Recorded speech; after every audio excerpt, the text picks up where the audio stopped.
Hi friends, అందరూ ఎలా ఉన్నారు? నేనైతే సూపర్ అనమాట.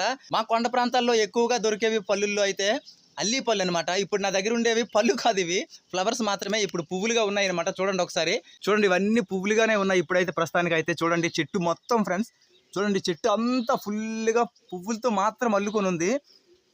చూడండి గుత్తులు గుత్తులుగా ఉన్నాయి ఫ్లవర్స్ అన్ని. చూడండి ఆకులు అయితే ఈ విధంగా ఉన్నాయి ఫ్రెండ్స్. చూడండి ఆకులు అయితే ఈ విధంగా ఉంటాయి, పువ్వులు అయితే చూడండి అలా గుత్తులుగా ఉన్నాయి. నీలం కలర్లో వైట్ కలర్లో ఉన్నాయి అనమాట. ఒకసారి చూడండి ఏ విధంగా ఉన్నాయో.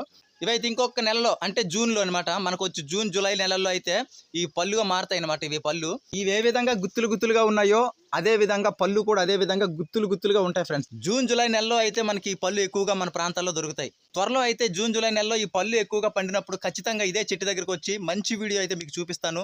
ఆ అల్లి పళ్ళు ఏ విధంగా ఉంటాయి, వాటి టేస్ట్ ఏ విధంగా ఉంటుందో మీకు టేస్ట్ చేసి నేను చూపిస్తాను. ఈ వీడియో పైన మీ అభిప్రాయాన్ని కామెంట్ రూపంలో తెలియజేయండి. ఈ వీడియో మీకు నచ్చినట్లయితే ఒక లైక్ మాత్రం ఇవ్వండి ఫ్రెండ్స్. అలాగే ఇటువంటి మా గిరిజన కల్చర్ గురించి, మా గిరిజన వీడియోస్ పై మీకు ఇంట్రెస్ట్ ఉంటే ఇప్పుడే మన ఎస్టీ ట్రైబల్ కల్చర్ అనే యూట్యూబ్ ఛానల్ సబ్స్క్రైబ్ చేసుకొని మీ వంతు సహకారాన్ని అందిస్తారని ఆశిస్తున్నాను. Thank you for watching. Bye.